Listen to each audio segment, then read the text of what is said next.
ఆంధ్రప్రదేశ్లో ప్రభుత్వ ఉద్యోగులు, ఉపాధ్యాయులు, పెన్షనర్ల సమస్యలు రోజురోజుకి పెరిగిపోతున్నాయి. ఏపీ ఎన్జీఓ అసోసియేషన్ రాష్ట్ర అధ్యక్షుడు విద్యాసాగర్ నేతృత్వంలో రాష్ట్ర కార్యవర్గ సమావేశం జరిగింది. ఈ సమావేశంలో ప్రభుత్వాన్ని తీవ్రంగా విమర్శించారు. వేతన సవరణ కమిషన్ నియమించడంతో పాటు మధ్యంతర భృతి ప్రకటించాలని, బకాయిలు చెల్లించాలని, హెల్త్ కార్డుల్లో లోపాలు తొలగించాలని డిమాండ్ చేశారు. తెలంగాణ 2023లోనే పీఆర్సీ పూర్తి చేసిన కేంద్రం ఈ ఏడాది వేతన సవరణ ప్రారంభించిన ఏపీలో ఇంకా ఆలస్యం ఎందుకని ప్రశ్నించారు. అలాగే పీఆర్సీ నియామకం 2023 జూలై నుంచి ఆలస్యం. ఇది ఉద్యోగుల వేతనాలు, షిప్మెంట్ను, డిఎల్ను ప్రభావితం చేస్తుంది. అలాగే మధ్యంతర భృతి ధరల పెరుగుదలకు అనుగుణంగా తక్షణం అమలు చేయాలని కోరారు.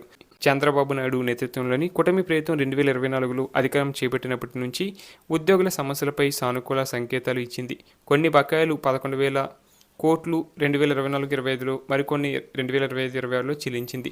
డిఏలు, గ్రాట్యులు విడుదల చేసింది. అయినా పూర్తి పీఆర్సీ ఇంకా ఆలస్యం అవుతుందని తెలిపారు. అలాగే 2025-26 బడ్జెట్లో ఫిస్కల్ డెఫిసిట్ 4.4%, రెవెన్యూ డెఫిసిట్ కూడా ఎక్కువ. ఇక శాలరీలు, పెన్షన్లు రెవెన్యూ వ్యయంలో పెద్ద భాగం. శాలరీలకి 21%, పెన్షన్లకి 10%. కొత్త పీఆర్సీ అమలు చేస్తే మరిన్ని వేల కోట్ల ఆర్థిక భారం.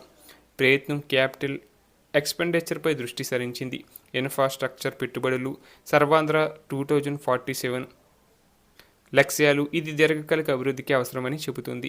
అలాగే తెలంగాణలో 2023లోనే పీఆర్సీ అమలు కావడం, కేంద్రం కూడా ముందుకు రావడం, ఏపీలో ఆలస్యం, పోలికలు ఉద్యోగుల్లో అసంతృప్తి పెంచుతున్నాయి.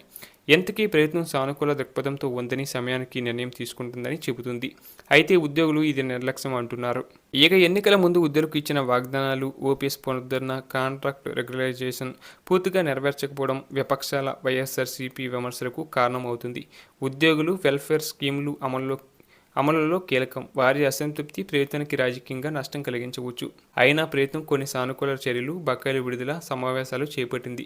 పూర్తి పరిష్కారం కోసం ఆర్థిక పరిస్థితి మెరుగుపడాలి లేదా ప్రాధాన్యతలు మార్చాలి.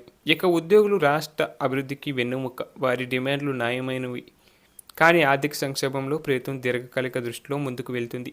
తక్షణం మధ్యంతర భృతి, బకాయిలు, పీఆర్సీ ప్రక్రియ వేగవంతం చేయడం ద్వారా ఈ అసంతృప్తిని తగ్గించవచ్చు. లేకపోతే ఉద్యోగులు ఆందోళనలు మరింత తీవ్రమై పాలనపై ప్రభావం చూపవచ్చు.